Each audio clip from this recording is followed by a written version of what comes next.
तो last day के lecture में हमने देखा था कुछ काइंड्स ऑफ जो हमारा बजट था, उसमें हमने देखा था कुछ डेफिसिट बजट थे, बैलेंस बजट थे और सरप्लस बजट थे. In this episode, I will teach you really kinds of traditionally different types of things what we all are studying as per the academic things. Okay. तो इस form में हम सबसे पहले आज देखेंगे कि जो हमारा बजट की जो फॉर्म है या बजट के फॉर्म हमारे कितने प्रकार के हैं. तो इस आधार पर यदि देखें तो सबसे पहले आप याद करें, आपके पास जिनके पास जो भी प्रॉब्लम होगी जस्ट विदाउट डिलेइंग आप हमसे क्वेश्चन तुरंत पूछ लीजिएगा. रेड आपका हैंड अप रेज करेंगे, I will provide you opportunity to ask. ठीक है. तो हम यदि बजट की और डीप में बात करें तो बजट के जो हम काइंड्स की आज चर्चा करेंगे, यह काइंड्स हम मुख्य रूप से 5 काइंड्स में पढ़ेंगे. सबसे पहला जो इसमें हमारा होगा वो हमारा जनरल बजट होगा. दूसरा इसमें जो होगा वो हमारा परफॉर्मेंस बजट होगा. तीसरा जो हमारा इसमें हो जाएगा वो हमारा जीरो बेस्ड बजट हो जाएगा, जीरो बेस्ड. चौथा इसका जो हो जाएगा वो हमारा आउटकम बजट होगा. और पांचवा जो होगी वो हमारा जेंडर बजट होगा. यानी overall we have to discuss 5 kinds of budgets in this episode. And what is the clarifications, what were the derivations, from where it was introduced, when it was introduced in our country, and what was the history in the world. ये सारे चीज़ों को हम यहाँ पर देखने की कोशिश करेंगे कि दुनिया में इसका क्या था, वर्तमान की स्थिति क्या है, भारत में कब आया, इसका क्या मैनिफेस्टो होती, क्या एजेंडा होता है, डिफरेंट ऑल थिंग्स हम लोग यहाँ पर कोशिश करेंगे इसे जानने की. तो अब देखते हैं, सबसे पहले हम जनरल बजट की चर्चा करते हैं. Our first budget, the kinds of budget is our called general budget. तो सबसे पहला हम जनरल बजट की चर्चा करते हैं. हमारा जनरल बजट क्या होता है, देखिएगा. जनरल बजट जो होती है, जनरल बजट को हम ट्रेडिशनल बजट भी कहते हैं. It is also known to be traditional budget. इसको हम ट्रेडिशनल बजट के रूप में भी जानते हैं. And it was actually developed, इसकी जो विकास किया गया था, डेवलप्ड जो हुई थी वह 18th से 19th सेंचुरी में इसका किया गया था. यानी 18वीं से 19वीं शताब्दी में. किसी का माइक ऑन है, ठीक है, डिस्टर्ब नहीं करें. तो जो हमारा जनरल बजट था, जनरल बजट हमारा खास तौर पे एक ट्रेडिशनल बजट भी कहलाता है. और ट्रेडिशनल बजट होने के कारण इसका जो डेवलपमेंट हम देखते हैं, इसकी जो डेवलपमेंट हुई थी वह 18 to 19 सेंचुरी में हुआ था. 18वीं 19वीं शताब्दी में इसको हुआ था. इसका जो मुख्य उद्देश्य होती है, जो इसकी ऑब्जेक्टिव्स होती है, वह होता है कि जो भी हमारा लेजिस्लेटिव है, जिसको हम लोग विधायिका बोलते हैं, तो लेजिस्लेटिव के द्वारा जो हमें एग्जीक्यूटिव का मतलब होता है कार्यपालिका. तो जो हमारा विधायिका होता है, विधायिका के द्वारा जो कार्यपालिका को जो फंडिंग हम करते हैं सर, और फंडिंग का दुरुपयोग न हो, यानी हम कह सकते हैं हाउ टू कंट्रोल या how to protect from misusing. यानी किसी भी जो हम फंडिंग हमने लेजिस्लेचर से एग्जीक्यूटिव की ओर जब हम करते हैं, इसमें जो हमारा फंडिंग होती है, उस फंडिंग को मिसयूज होने से बचाना, मिसयूज होने से नियंत्रण करना ही हमारा इसका मेन मकसद होता है, इसका मेन ऑब्जेक्टिव होती है. बट व्हाट हैपेंस, जिस तरह से हम देख सकते हैं अपने देश की अर्थव्यवस्था, हम देश की कानून व्यवस्था तथा देश में जिस तरह की नीति चल रही है, policy if I am talking, okay, तो इस पॉलिसी में हम देखते हैं कि जितने भी प्रकार के हमारी सरकार फंडिंग करती है, खासतौर पे मंत्रालय जो हमारे फंडिंग करती है, उसका जिस तरह से एक कह सकते हैं इम्प्लीमेंट होनी चाहिए या उसका परफॉर्मेंस होनी चाहिए, उसका एक सही वे में इस्तेमाल नहीं हो रही है. This is why our government has taken the step and it was completely replaced by different budget. This is called performance budget. तो जिस तरह से इसका एक अस्तित्व होना चाहिए, इसका जो मुख्य यूज होना चाहिए, या मुख्य रूप से यूज हमारे यहाँ नहीं हुआ. टोटल इनकम और एक्सपेंडिचर जो हमारे देश की सरकार की थी वो तो हो रही थी, लेकिन कहीं ना कहीं इसका जो मिस यूज जो हो रहा था, कहीं ना कहीं हम कह सकते हैं, कुछ मंत्री कह सकते हैं, ब्यूरोक्रेट्स कह सकते हैं, कुछ डिपार्टमेंट कर सकते हैं, इसको खास तौर पे मिसयूज करने में अपने आप को कहीं ना कहीं इन्वॉल्व हो रहे थे. This was reason. और इसी के कारण क्या हुआ कि अंततः सरकार को एक नई स्टेप लेना पड़ा. और ये जनरल बजट जो हम ट्रेडिशनली जो इसको अभी तक यूज करते हैं, इसमें एक नया कह सकते हैं मोड़ या नया एनर्जी जो थी, इस नए एनर्जी को जोड़ने की कोशिश की गई. इस आधार पर हमारा general budget was completely replaced and now we can say in place of general budget, performance budget has been implemented in our country. तो इस आधार पे हमारे यहाँ दूसरा जो इसके स्थान पर हुआ, जो एक कह सकते हैं कि रिजल्ट ऑफ केयरिंग कह सकते हैं या रिजल्ट ओरिएंटेड कह सकते हैं, उस सेंस में भारत में सेकंड जो हमारा बजट थी वो हमारा परफॉर्मेंस बजट को लाया गया. ऑल आर गेटिंग और नॉट? सब लोगों को समझ में आ रही है? बोलिएगा. तो second one, okay, second one is called performance budget. Okay, तो उसके बाद हमारे यहाँ परफॉर्मेंस बजट है। Performance budget is also known to be achievement budget. इसको हम अचीवमेंट बजट के रूप में भी इंडियन इकोनॉमी में जानते हैं, भारतीय इकोनॉमी में इसको जानते हैं। एक्चुअली जो हमारा परफॉर्मेंस बजट होती है, परफॉर्मेंस बजट क्या होती है, तो इसमें क्या होती है कि जितने भी प्रकार के, खास तौर पर हम यदि कहें, हम if I am talking about the government, okay, तो सरकार से भिन्न भिन्न प्रकार के क्वेश्चंस पूछे जाते हैं। क्वेश्चंस क्या पूछे जाते हैं? What has been done, what has been done, आपने इकोनॉमी के लिए अभी तक क्या किया है, ठीक है। How much has been spend, economy को बूस्टअप करने के लिए आपने कितना खर्च किया है।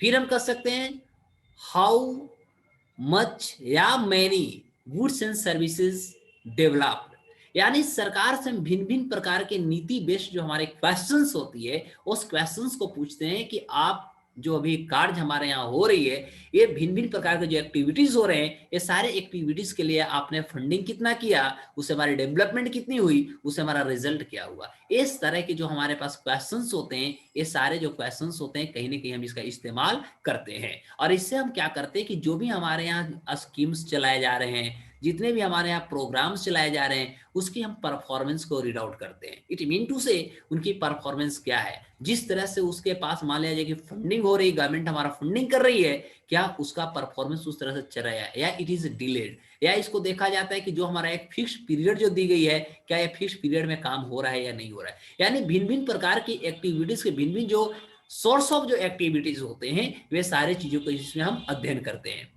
इसके अलावा आप याद रखिएगा कि एक्चुअली परफॉर्मेंस बजट जो थी, actually performance budget was finalised and recommended in America. सबसे पहले जो इसकी डेवलपमेंट हुई थी, सबसे पहले की मैं बात कर रहा हूँ, तो इसकी जो डेवलपमेंट हुई थी वह खास तौर पे हम कह सकते हैं कि इस तरह के बजट का जो फॉर्म था वह ह्यूपर कमीशन के, HUPR हुपर, ठीक है, कमीशन की रिकमेंडेशन पे हुई था। हुपर कमीशन जो थी यह एक एडमिनिस्ट्रेटिव रिफॉर्म कमेटी थी, एडमिनिस्ट्रेटिव रिफॉर्म्स यह एक कमेटी थी। सबसे पहले ध्यान दीजिएगा, तो अमेरिका में सबसे पहले एक एडमिनिस्ट्रेटिव रिफॉर्म सिस्टम डेवलप किया गया, जो एक जो कह सकते जो कमेटी थी, उस कमेटी का नाम था ह्यूपर कमेटी, ठीक है। और ह्यूपर कमेटी ने सबसे पहले रिकमेंड किया किसको, परफॉर्मेंस बजट को, और इसको 1949 में अंततः हम कहते हैं कि अमेरिका में इसको शुरू की गई। यानी एक्चुअली इफ हम talking about the performance budget, it was developed in America by the recommendation of Hooper commissions as an administrative reform system. Okay, but whenever we are talking about India, when it was developed in India, actually Bharat की हम बात करें तो भारत में 1968 में 1968 में इसको सबसे पहले लॉन्च किया गया। Is it okay or not? सबको समझ में आ रही है यहाँ तक? Yes, sir. तो इसके अलावे आप देख सकते हैं, तो इसके अलावे देख सकते हैं जो हमारा थर्ड बजट होगी, हम थर्ड बजट के लिए थोड़ा सा पेजेस को पॉइंट आउट करते हैं, ठीक है। तो इसके अलावे जो हमारा थर्ड बजट है वो हमारा जीरो बेस्ड बजट है। अभी जीरो बेस्ड बजट क्या होता है इसके बारे में थोड़ा चर्चा आपको कर देते हैं। What do mean by zero based budget? तो जीरो बेस्ड जो बजट होती है, जीरो बेस्ड बजट का मतलब हम कह सकते हैं कि जो भी हमारा लास्ट जो ईयर का जो हमारा चाहे इनकम हो, चाहे वो हमारा एक्सपेंडिचर हो, इसको हम एकदम अपने आप को जीरो मान, मिनटू से हम अपनी जो हमारी इकोनॉमी है या हमारी जो भी चीजें हैं उसको हम क्या करते हैं कि इनिशियल पीरियड में आते हैं। Initial period mean to say first we have to identify that हम किसी भी चीजों को जीरो मानकर शुरू करते हैं, मतलब एक शुरुआती हम दौर कर सकते हैं जहां पर हम अपने आप को स्टेब्लिश करने की कोशिश करते हैं। लास्ट हमारी क्या इकोनॉमी थी, लास्ट हमारी क्या एक्सपेंडिचर थी, क्या इनकम था, what was the data, what was the estimated data of our infrastructure development या different types of investment, what you have did, what you have done actually. Okay, तो ये सारे चीजों को कहीं ना कहीं हम क्या करते हैं कि इसको मुख्य रूप से देखा जाए तो इसको न या कह सकते जीरो मानते हुए हम एक नए स्टेज में आते हैं, नए स्टेज के साथ इसको हम शुरुआत करते हैं। इसमें क्या होती है, सबसे ज्यादा महत्वपूर्ण बात देखा जाता है तो इसमें क्या होती है कि इस फॉर्म में हम क्या करते हैं कि जो भी हमारे पास न्यूली आइडियाज होते हैं, न्यूली जो हमारे पास कह सकते हैं जो इनोवेशंस होता है, वो न्यूली इनोवेशंस के आधार पर हम कह सकते हैं किसी भी चीजों को हम खासतौर पे यहाँ पर इस्टेब्लिश करने की कोशिश करते हैं। इन दिस सेंस सबसे पहले हम कहेंगे कि जो हमारे पास खासतौर पर जीरो बेस्ड बजट होती है, इसको दूसरे नाम में यदि हम बोले तो इसको हम सनसेट बजट भी कहते हैं। एग्जाम में बहुत बार पूछा, याद रखिएगा। तो इसे हम सनसेट बजट भी इसे कहते हैं। यानी सूर्यास्त वाला बजट भी कहते हैं। सूर्यास्त वाला बजट का मतलब क्या हुआ, पिछला आपका इनकम क्या था, एक्सपेंडिचर था, उस सारे को हमने भूल गया, एक नया दौर से शुरू हुआ। जिस तरह से जब सूर्यास्त होती है तो एक हमारा नया दिन सूर्योदय के साथ शुरू होता है। इज इट ओके और नॉट? यही एक कारण है, यही एक रीजन है जिसके कारण हम कह सकते हैं कि जो हमारा जीरो बेस्ड बजट है, जीरो बेस्ड बजट को अंततः हम कह सकते हैं कि इसको मुख्य रूप से सनसेट बजट भी कहा जाता है। एक्चुअली जो जीरो बेस्ड बजट थी, जीरो बेस्ड बजट को भी हम यदि डेवलप की बात करते हैं तो इसको डेवलप करने वाले जो थे पीटर ओ पायर थे। ध्यान दीजिएगा, it was developed by Peter O Pyhrr. Peter O Pyhrr जो थे एक इकोनॉमिस्ट थे और वह एक यूएसए यानी एक अमेरिकन सिटीजन थे। उनके द्वारा सबसे पहले जीरो बेस्ड बजट का स्थापना किया जाता है या डेवलप किया जाता है। कब किया गया भैया? तो 1970 में, 1970 ईस्वी में सबसे पहले पीटर ओ पायर के द्वारा इसे डेवलप किया जाता है। बट क्या होता है कि 1973 में, 1973 की बात होता है कि जो मुख्य रूप से हमारा खास तौर पे हम कह सकते हैं कि अमेरिका के जो हमारा ये पार्ट था जॉर्जिया प्रांत का, आपने नाम सुना होगा। तो 1973 में क्या हुआ कि जो हमारा जॉर्जिया जो प्रांत था, ठीक है, तो जॉर्जिया प्रांत में सबसे पहले ये जो हमारा जीरो बेस्ड बजट थी, इस विचार को या कह सकते हैं जो प्रणाली थी, जो सिस्टम डेवलप किया गया था पीटर ओ पायर जी के द्वारा, इसको सबसे पहले 1973 के जॉर्जिया प्रांत के जो बजट था, वो जॉर्जिया प्रांत के बजट में सबसे पहले मुख्य रूप से जीरो बेस्ड बजट का इस्तेमाल किया गया। ठीक है, और उसके बाद देखने को मिलता है कि 1970, और एक चीज और आपसे क्वेश्चन पूछा जा सकता है कि जो जॉर्जिया प्रांत में जो बजट पेश किया गया था 1979 में, उस समय वहां के गवर्नर कौन थे? तो उस समय वहां के जो गवर्नर थे वह जिम्मी कार्टर थे। ये भी ध्यान दीजिएगा, क्या नाम था उनका? तो जिम्मी कार्टर। ठीक है, तो जिम्मी कार्टर उस समय जो थे जॉर्जिया प्रांत के एक गवर्नर थे, और उन्हीं के कह सकते हैं देख रेख में आप कह सकते हैं कि सबसे पहले 1973 में, 1973 ईस्वी में सबसे पहले जीरो बेस्ड बजट का प्रयोग किया जाता है। लेकिन बाद में क्या होते है कि 1973 में जब जॉर्जिया प्रांत में इसका इस्तेमाल कर दी जाती है, तो अंततः एक दौर आता है 1979 का, सॉरी 1979 का, 1979 1980 का जो फाइनेंशियल ईयर अमेरिका का होता है, जो हम कह सकते हैं वहां का जो जनरल बजट था, वहां का जो कह सकते हैं साधारण बजट थी, उस साधारण बजट में अंततः अमेरिका की जो सरकार थी, अमेरिका की जो गवर्नमेंट थी, उन्होंने अपने बजट में मुख्य रूप से हम कह सकते हैं कि जीरो बेस्ड बजट की जो कॉन्सेप्ट थी, इस कॉन्सेप्ट को उन्होंने भी अप्लाई किया। यानी यहाँ पर 3-4 क्वेश्चंस हुआ। सबसे पहले इसको क्या दूसरा नाम है? तो सनसेट बजट बताया। उसके बाद डेवलप कौन किया? तो पीटर ओ पायर 1970 में किया। उसके बाद हमने बताया 1973 में इसका इस्तेमाल हुआ जॉर्जिया प्रांत में, और जॉर्जिया प्रांत के जो बजट थे वो पेश करने वाले थे जिमी कार्टर, जो वहाँ के गवर्नर थे। और उसके बाद हमने बताया 1779-80 में इसका इस्तेमाल अमेरिका ने अपने बजट में किया। यहां तक सबको क्लियर है? जल्दी यस या no? Yes sir. Is it okay all? Yes sir. सब लोग बोलिएगा, क्योंकि समय कम है और इस कम समय Yes, में हम लोग sir. को बीपीएससी को टारगेट करके तोड़ देना है। किसी की बीपीएससी इस साल छूटना नहीं चाहिए। मैं आप लोग को जब बजट पढ़ाऊंगा तो बहुत लंबा पढ़ाऊंगा। पहले मैं अभी ट्रेडिशनल पढ़ा रहा हूँ, उसके बाद हम कंप्लीटली लेके आऊंगा जो हमारा वर्तमान की परिस्थितियां क्या है और इसको हम कैसे कैसे समझ सकते हैं। ठीक है, वो सारी चीजों को मैं फैक्ट्स पे भी चर्चा करूँ, लेकिन अभी हमारी चर्चा होगी ओनली फॉर ट्रेडिशन। अभी हम केवल ट्रेडिशन पे चर्चा करेंगे। अगले हम टॉपिक पे आ रहे हैं। तो अब हमारा जीरो बेस्ड बजट खत्म हो गया। अब हम बात करें हमारा आउटकम बजट क्या है। चलिए हम लिखते हैं भैया, चौथा आई थिंक फॉर्म होगा ना, मे बी चौथा ही फॉर्म होना। अच्छा, इसके अलावा एक क्वेश्चन हमारा बनता है। अभी तो हम सारी चीज अमेरिका की बात किए, यदि हम इंडिया की बात करें तो प्रॉब्लम हो सकती है। इंडिया का हम एग्जाम देंगे, इंडिया में पूछा जा सकता है, तो चलो थोड़ा इंडिया की हम अभी चर्चा, फैक्ट्स को बाद में अभी हम चर्चा करेंगे। तो यदि हम जीरो बेस्ड बजट की बात करें और बात करें हम इंडिया में, तो भारत में सबसे पहला इसका इस्तेमाल श्रीमान कब हुआ तथा किसने किया? कोई बताइए, टॉफी खिलाऊंगा। इन इंडिया, लगता है कोई नहीं बताया। इन इंडिया 1987 to 88, यानी इस समय हमारे यहाँ 7th 5 ईयर प्लान चल रहा था। याद रखिएगा, 7th 5 ईयर प्लान चल रहा था, यानी भारत में 7वीं पंचवर्षीय योजना के दौरान, यानी 1987 to 88 में भारत में सबसे पहले जीरो बेस्ड बजट का इस्तेमाल किया गया। और भारत में जो जीरो बेस्ड बजट का इस्तेमाल किया था, यह करने वाला सबसे पहले भारत के एक इंस्टीट्यूशन थी जिसका नाम था CSIR। कितने लोग नाम सुने हैं? CSIR का मतलब होता है sir council of scientific and industrial research. फिर से ध्यान दीजिएगा, council of scientific and industrial research. यानी भारत में सबसे पहले यदि हम जीरो बेस्ड बजट की चर्चा करें तो भारत में 1987-88 जब हमारे यहाँ 7वां 5 ईयर प्लान चल रहा था उस समय की गई, और इसको भारत में सबसे पहला इस्तेमाल करने वाला कौन था? CSIR। इज इट ओके और नॉट? जल्दी से जवाब दीजिएगा। जी सर। Thank you. अब अगला हमारा कॉन्सेप्ट था, आई थिंक आउटकम बजट की हम चर्चा करने वाले थे।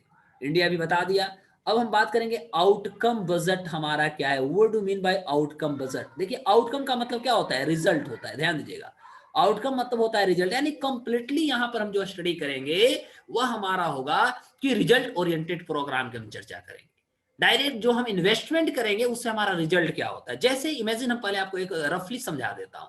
जैसे इमेजिन कीजिए कि भारत सरकार के बहुत सारे यहाँ पर स्कीम्स है, जैसे मिड डे मील है सर, जैसे आप स्किल इंडिया प्रोग्राम ले लीजिए, जैसे आप डिजिटल इंडिया प्रोग्राम ले लीजिए, जैसे आप जल जीवन मिशन ले लीजिए, इत्यादि इत्यादि सारे भारत सरकार ने यहाँ पर लॉन्च की है। ठीक है। अब क्या होता है कि इसमें जो सरकार जो फंडिंग करती है वो फंडिंग को समय समय पर, महीना, सप्ताह, हाफ अर्ली कर सकते हैं, सरकार उसको एस्टिमेशन करती है, उसका प्रूफ मांगती है कि हमने जो, जैसे मिड डे मील में जो हमने इन्वेस्टमेंट दिया उससे हमारा रिजल्ट क्या निकला, बच्चे अट्रैक्ट स्कूल में हो रहे हैं या नहीं, क्या बच्चे का रजिस्ट्रेशन स्कूल में बढ़ रहा है या घट रहा है। यदि हम स्किल इंडिया प्रोग्राम की बात करें तो सरकार यहां देखने की कोशिश करती है कि मैं कितने को स्किल्ड किया, कितने लोग इंप्लॉयड हुए, अभी भी इंप्लॉयड हो रहे हैं या नहीं, या मेरा जो खर्च हो रहा है ये फालतू का खर्च हो रहा है। इज इट ओके और नॉट? तो इसमें मुख्य रूप से हम रिजल्ट देखते हैं। जितने भी हम इन्वेस्टमेंट करते हैं, on the base of investment we have to find out our result. If we have no result, it means to say we are not doing well, mean to say our economy or our budget is not considered to be outcome, it will be considered to be performance. Is it okay or not? तो इस चीजों में हमें सब सारे चीजों में देखना होगा कि आखिर हमारा इसमें रिजल्ट आ रहा है या नहीं आ रहा है, सबसे पहले। और इस आधार पर हम देखेंगे कि इसमें जो हमारा आउटकम बजट होती है, इसमें जो हमारा एक टारगेट होता है, टारगेट को हम क्या करते हैं? अचीव करने की कोशिश करते हैं। यानी टारगेट को डायरेक्ट हम अटैक करते हैं, ऐसे समझ जाइए। जो हमारी टारगेट होती है उस पर हम डायरेक्ट अटैक करते हैं, और अटैक करना ही हमारा आउटकम बजट होती है। इस चीजों को यदि आप देखिएगा, इसकी गतिविधि को हम यदि भारत के इतिहास में देखते हैं तो इंडिया के इतिहास में इसका सबसे पहले बार इस्तेमाल जो होता है वह 25 अगस्त 2005 को होता है। But if you are talking about the financial year in India, तो भारत के फाइनेंशियल ईयर 2005 से लेकर के 2006 का जो फाइनेंशियल ईयर थी, इसमें सबसे पहले आउटकम बजट का इस्तेमाल किए और करने वाले थे पी चिदम्बरम साहब। पी चिदम्बरम साहब finance minister of Indian then, उस समय के फाइनेंस मिनिस्टर थे, इन्होंने सबसे पहले इसका इस्तेमाल किया था। यहां तक ओके है? फटाफट जवाब दीजिएगा। हाँ जी sir. Yes sir. Thank you. अब आप लोग से मैं पूछता हूं, शशांक शेखर, जस्ट आंसर हमको दीजिएगा। ये जो हमने देखा 2005 से 6, यहाँ पर 2 साल हमने देखा। फर्स्ट हमारा जो फाइनेंशियल ईयर थी तो वो 1948-49 था, आपने सुना भी होगा। अब हमारा प्रश्न बनता है कि हमारे यहाँ जब भी फाइनेंशियल ईयर बनते हैं सर, तो ये हमेशा 2 साल क्यों आते हैं? What's reason? Just tell me. Sir क्योंकि अप्रैल से मार्च होता है।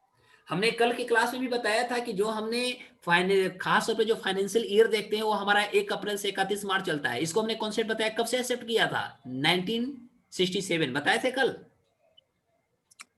Yes sir. इससे पहले क्या था?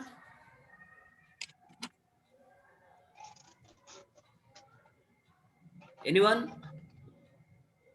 स्वरांजलि बताइए। पहले सर मई से था।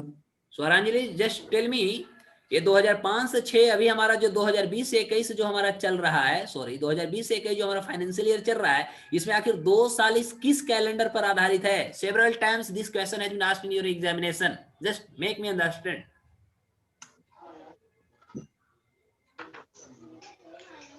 Sir I don't know. Anyone? Prasad Gopinath? ये रेडमी कौन है? अपना नाम पहले चेंज कीजिए। रेडमी कौन है? अगले दिन से मैं आपको एक्सेप्ट नहीं करूंगा। आप अपने सही फॉर्म में आइए, रेडमी ये सब मत लिखिए, अपना नाम लिखिए, अपना फोटो लगाइए। ये हमारा जो था ग्रेगोरियन कैलेंडर पे था। किनको किनको याद है? ग्रेगोरियन।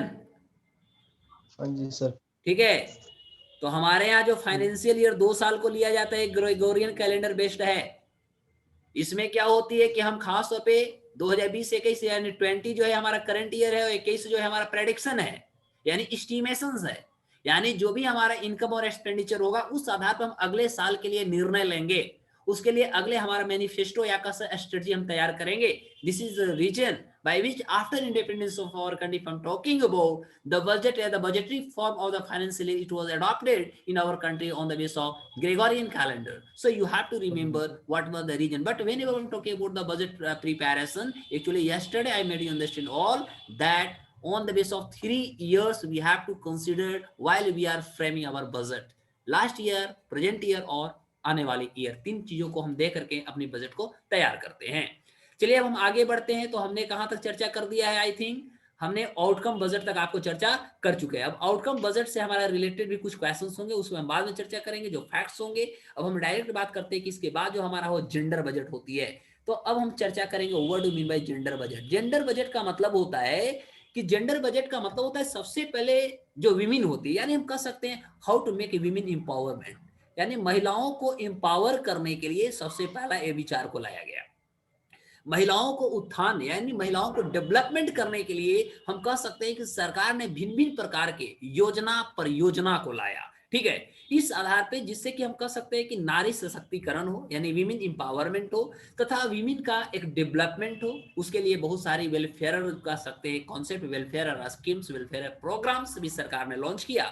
और ये भी जो शुरू करने वाले हम हैं, ये भी हमारा फाइनेंशियल ईयर 2005 से 2006, उस समय भी पी चिदम्बरम साहब ने ही सबसे पहले इसको लाया। But if you are talking about the world, यदि हम दुनिया की बात करें तो it was completely initiated by Australia. सबसे पहले ये जो हमारा जेंडर बजट थी, इसको इनिशिएट ने ऑस्ट्रेलिया ने किया था, वह 1982 में किया था। पॉइंट मस्ट बी क्लियर और नॉट? जल्दी से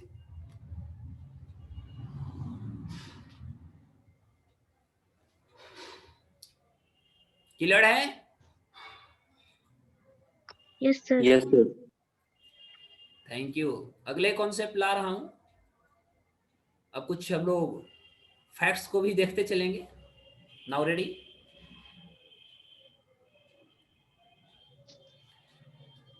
अब हमारा कुछ क्वेश्चन है, आप लोग हमें जवाब दीजिएगा, ठीक है। सबसे पहला क्वेश्चन है कि जो हमारे यहाँ मुख्य रूप से हम यदि देखें तो बजट का जो पेपर होता है सर, ये जो हमारा बजट का जो पेपर होता है, ये बजट का पेपर हमारा कहाँ पर पब्लिश होती है, कहाँ पर इसकी तैयारी की जाती है? Just tell me. Budget paper, I am talking about the budget paper. Finance ministry. Budget paper, finance minister. आपको मैं इतिहास दे रहा हूँ, यस सर। रिकॉर्डिंग भी रहेगी और मैं आपको अपलोड भी करूंगा। एक्चुअली बजट पेपर की बात करें तो एक्चुअली बजट पेपर जो था, ठीक है, ये पहले हमारा राष्ट्रपति भवन में, यानी प्रेसिडेंट जो हमारा हाउस है, प्रेसिडेंट जो हमारा भवन है, यानी सबसे पहले की बात करें तो यह राष्ट्रपति भवन में इसको तैयार किया जाता था। Must be, point must be noted, ठीक है। लेकिन वहां पर इसकी सबसे पहले प्रिंट आउट होती है, प्रिंट होती थी। लेकिन क्या हुआ कि 1950 में, 1950 में क्या होता है कि बजट जो पेपर था यह लीक हो गया, ठीक है। और लीक हो जाने के बाद इसको क्या हुआ है कि दिल्ली के जो मिंटो रोड है, ध्यान दीजिएगा, दिल्ली में जो, दिल्ली लिख देता हूं, दिल्ली के जो मिंटो रोड है, और मिंटो रोड में एक आप देखे होंगे सिक्योरिटी प्रेस है, ठीक है। तो अंत में 1950 में हमने देखा कि लीक होने के बाद दिल्ली के मिंटो रोड के सिक्योरिटी प्रेस में इसको छपाई कंटिन्यू भारत सरकार ने कर देता है, ठीक है। बट क्या होता है कि 1980 के बाद, यानी 1980 के बाद हम बात करें 1980, oh my God what's happened, ठीक है, यानी 1980 के बाद हम देखते हैं तो 1980 से हम कह सकते हैं कि जो हमारा बजट पेपर था, बजट पेपर खास तौर पे हमारा नॉर्थ ब्लॉक से अब प्रिंट होना चालू हुआ है। तो ये चीज आपसे एग्जाम में आएगा तो ध्यान दीजिएगा। सबसे पहले राष्ट्रपति भवन में होता था। 1950 में बजट पेपर हमारा लीक भारत में हुआ है। जानवे करते कि भारत में कुछ भी हो सकता है, पॉसिबल है ही, ठीक है। तो जैसे 50 में लीक हुआ तो इसको लीक होने के बाद दिल्ली के मिंटो रोड के सिक्योरिटी प्रेस में ले गई। लेकिन अंततः 1980 से हम कह सकते हैं कि भारत सरकार एक और एक्शन लेती है, और एक्शन लेने के बाद इसको और अलग कर देता है, और अलग करने के बाद हम देख सकते हैं कि हमारा कहाँ चला जाता है। एनीवन क्लियर हो गया होगा यहाँ तक? अब हम कुछ फैक्ट्स आपसे चर्चा करेंगे। फैक्ट्स नंबर 1, फिर हम और इसके बारे में बहुत सारी चीजों को बताएंगे, थोड़ा फैक्ट्स एक दो पूछ लेते हैं। सबसे पहला यदि देखें तो भारत में जो अंतरिम सरकार बनी थी, इंतरिम गवर्नमेंट, ठीक है, तो यदि हम इंतरिम गवर्नमेंट की बात करें तो इंतरिम गवर्नमेंट का जो सबसे पहला बजट था कौन पेश किया था? कोई भी जवाब दे सकते हैं, एनीवन। अंतरिम सरकार का अंतरिम बजट सबसे पहले किसने पेश किया था? Who tabled the interim budget of the interim government? मैं आपको हिंट दे सकता हूं, वह इंसान अंतरिम सरकार में सबसे पहले सम्मिलित नहीं हुआ। लॉर्ड माउंटबेटन के कहने पर बाद में वो सम्मिलित होता है, उसको अंततः वित्त मंत्रालय सौंपा जाता है, लेकिन पाकिस्तान को अलग होने के बाद पाकिस्तान का सबसे पहला प्रधानमंत्री बनता है। वह इंसान ही था जो भारत ने सबसे पहले अंतरिम सरकार का अंतरिम बजट पेश किया था। उसका नाम बता दीजिए, एनीवन? लियाकत अली खान। हाँ, ये शंका वाली बात नहीं, स्पष्ट बोलिए, ठीक है। तो उसका नाम था लियाकत अली खान, ठीक है। यह 19 अक्टूबर 1946 से लेकर के 14 अगस्त 1947 तक का इन्होंने जो बजट पेश किया था, यह बजट हमारा अंतरिम बजट थी। क्या था? हमारा अंतरिम सरकार का इंतरिम बजट थी। ये चीजों को याद रखिए। यानी फैक्ट नंबर 1 हमने चर्चा कर दिया। क्लियर हो गया सबको? फैक्ट नंबर 2, फैक्ट 1 हमने किया, फैक्ट 2 किया, फिर हम इसके बाद कॉन्सेप्ट पे आ जाएंगे। फैक्ट 2 में हमारा होता है कि भारत की स्वतंत्रता जब हुई, यानी आफ्टर इंडिपेंडेंस या इंडिपेंडेंट इंडिया हम कह सकते हैं, तो इंडिपेंडेंट इंडिया का सबसे पहला जो हमारा बजट था, वह बजट किसने पेश किया? क्वेश्चन बोलिए, इंडिपेंडेंट इंडिया का बजट किसने पेश किया? जॉन मथाई? नहीं, सनमुखम सेट्टी। याद रखिएगा, क्या नाम था? सनमुखम सेट्टी। अंग्रेजी में इसको चेट्टी बोलते हैं, ठीक है। सनमुखम सेट्टी ने किया हुआ हमारा पेश किया था 26 नवंबर 1947 को। यानी सनमुखम सेट्टी जी ने अंतरिम भारत इंडिपेंडेंट इंडिया का, स्वतंत्र भारत का सबसे पहला बजट पेश किया, वह था 26 नवंबर 1947 को, जो हमारा मात्र 7.5 महीना का बजट था। ये भी ध्यान दीजिएगा, एग्जाम में पूछता है कि यह कितना दिनों का ये बजट था। मात्र 7.5 महीना का बजट था, जो 15 अगस्त 1947 से लेकर के 31 मार्च 1948 तक था। इसको आप मैच कीजिएगा तो लगभग 7.5 महीना चला जाएगा। यानी पहला जो स्वतंत्र भारत की बजट थी वह सनमुखम सेट्टी जी ने प्रस्तुत किया, और वह 7.5 महीना का था, जो 15 अगस्त 1947 से लेकर के 31 मार्च 1948 तक का हमारा बजट था। यहां तक क्लियर हो गई। इसके अलावा भी इनसे आपसे एग्जाम में पूछा जा सकता है क्वेश्चन कि 1948 to 49 जो हमारा फाइनेंशियल ईयर था, इसी बजट में सबसे पहले सनमुखम सेट्टी जो थे, इन्होंने अंतरिम शब्द का प्रयोग किया था। Point must be noted, okay. He was the first person who introduced interim budget in Indian budgetary system. तो भारत की जो बजटरी सिस्टम थी उसमें सबसे पहले अंतरिम शब्द का इस्तेमाल करने वाले यही सनमुखम सेट्टी साहब थे, जो 1948 से 49 का जो हमारा बजट था उसमें इन्होंने सबसे पहले इसका इस्तेमाल किया। यहां तक सब लोगों को क्लियर है सर? सबका नोट्स बन रहा है ना? अगला क्वेश्चन है, नेक्स्ट हमारा क्वेश्चन है कि who was the first person as a governor and the finance minister of our country tabled the budget? वह कौन सा इंसान था जो भारत के गवर्नर भी था आरबीआई का, और साथ ही साथ वह इंसान भारत का फाइनेंस मिनिस्टर भी था, और उन्होंने सबसे पहला ऐसा बजट पेश किया गवर्नर और फाइनेंस मिनिस्टर रहते हुए? नाम उनका क्या था? फैक्ट नंबर 3, तीसरा फैक्ट, एनीवन? सीडी देशमुख के नाम सुने हैं सब लोग? सीडी देशमुख के बारे में सुने हैं ना? CD Deshmukh was RBI governor as well as finance minister in that time. और टाइम क्या थी? ड्यूरिंग 1955 to 56, 1955-56 की बात है। 1955-56 में सीडी देशमुख साहब जो थे वह रिजर्व बैंक ऑफ इंडिया के गवर्नर थे, और साथ ही साथ ये वित्त मंत्रालय भी संभाल रहे थे। और he was the first person,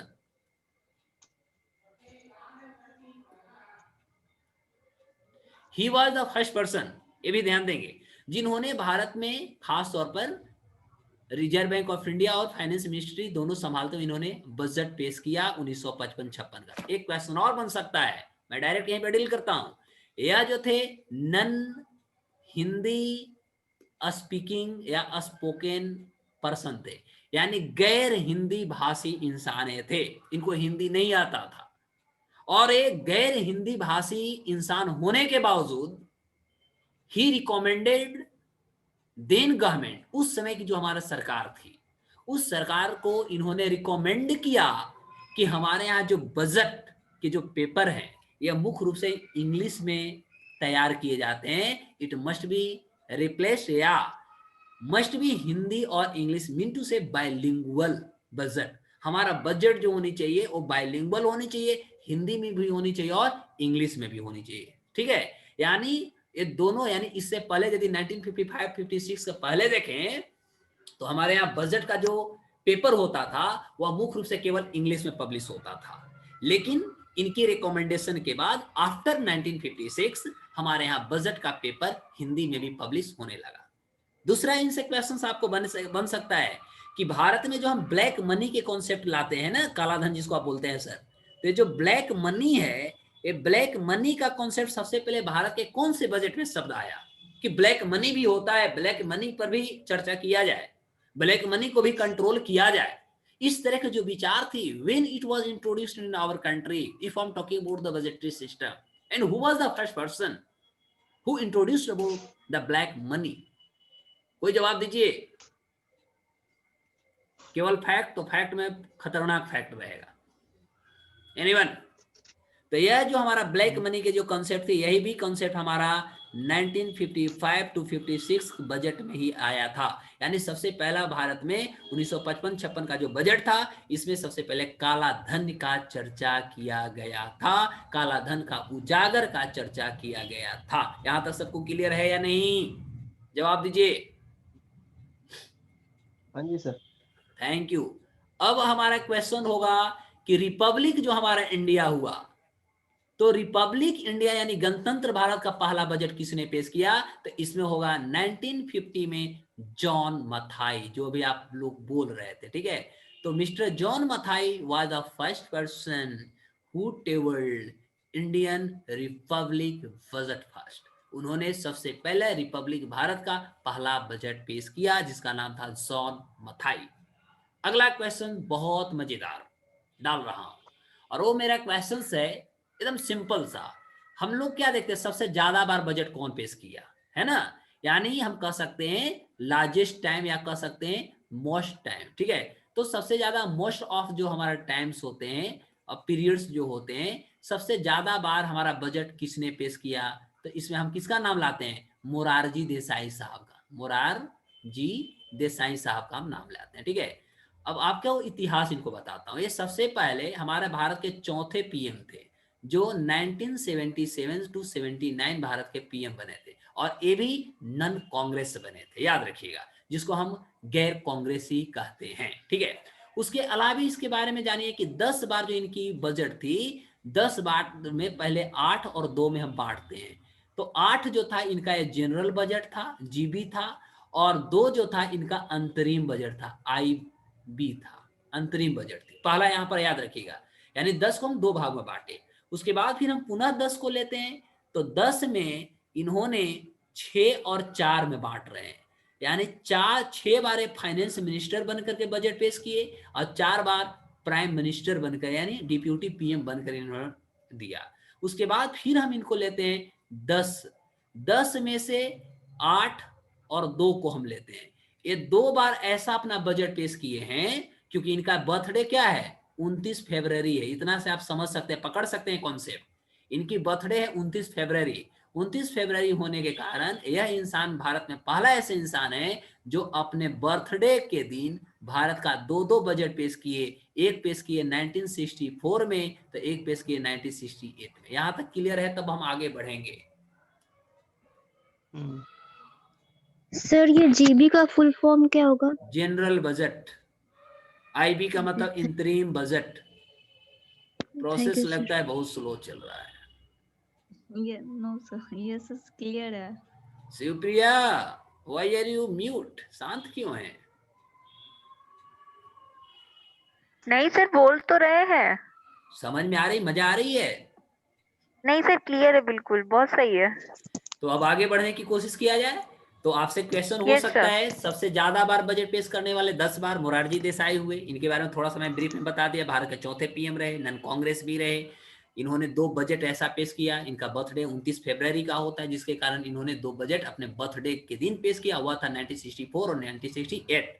उसके बाद हमने कहा कि इन्होंने 8 गो आम बजट पेश किया, 2 अंतरिम बजट पेश किया, 6 उसमें से इनका फाइनेंस मिनिस्टर के रूप में था और 2 इनका डिप्यूटी प्राइम मिनिस्टर के रूप में था। इतना सारे हमने डील कर दिया।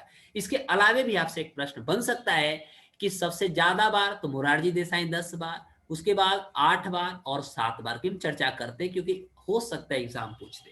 तो 10 times Morarji Desai, 8 times P Chidambaram और 7 टाइम्स प्रणव दादा। प्रणव दादा के नाम सुने हैं? हाँ जी सर। नाम प्रणब सुने हैं? मुखर्जी। हाँ, Pranab Mukherjee, very good. Deputy हमारे भारत के फॉर्मर प्रेसिडेंट, जो अभी कुछ ही समय पहले, 1 आध महीना लगभग हो रहा है, जो देश को छोड़ के चले गए। ठीक है, ये सारे इंसान रहे। अब इसके अलावे कुछ हमारे पास क्वेश्चंस हैं। क्वेश्चंस ये है कि ऐसे कौन कौन से इंसान रहे जो, अभी क्वेश्चंस है, जैसे मोरारजी देसाई के बारे में बात किया, जैसे चौधरी चरण के बारे में नाम आता है, विश्वनाथ प्रताप सिंह के बारे में आता है, मनमोहन सिंह जी के बारे में नाम आता है। तो पहले, इससे पहले हम 2-3 चीजों को और रखते हैं। ऐसे आप पीएम का नाम बताइएगा जिन्होंने पीएम रहते हुए उनके पास एफएम भी था। एफएम मतलब फाइनेंस मिनिस्ट्री भी वो संभाल रहे थे, और वह इंसान जो भारत का पहला बजट या ऐसा बजट पेश किया।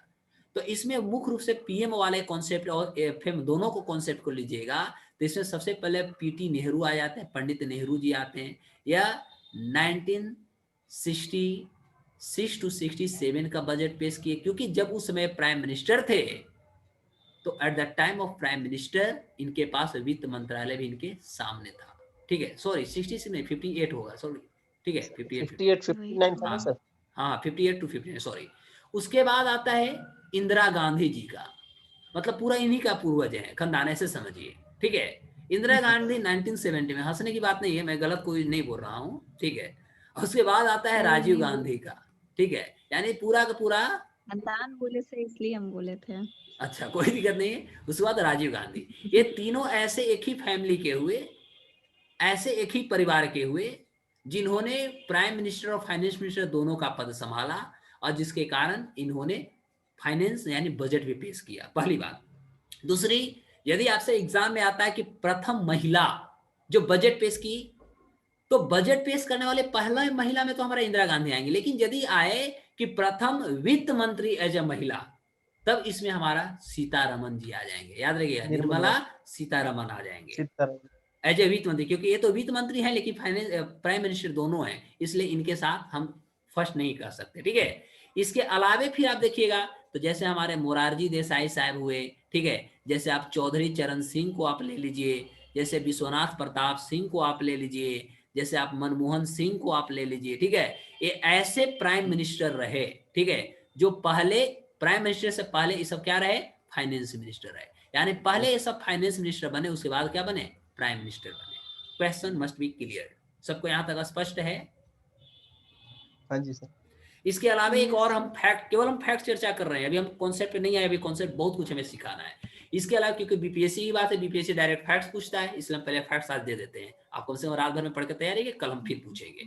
इसके अलावा यदि हम बात करें तो आप देख सकते हैं, अरे यार क्या हो जाता है, समय भी कम है, 1 मिनट के अंदर देखते हैं कितना होता है। इसके बाद आप देख लीजिएगा, हेमवंती नंदन बहुगुणा के नाम आता है, हेमवंती नंदन बहुगुणा। फिर आप देखिएगा केसी नियोगी के नाम आता है, फिर मनमोहन सिंह के नाम आता है। ये तीनों फाइनेंस मिनिस्टर होते हुए भी इन्होंने कभी बजट पेश नहीं किया। याद रखिएगा, हेमवंती नंदन बहुगुणा, केसी नियोगी तथा मनमोहन सिंह फाइनेंस मिनिस्टर होने के बावजूद, in spite of FM of India, they didn't table their budget in our country. इन्होंने कभी भी बजट भारत में पेश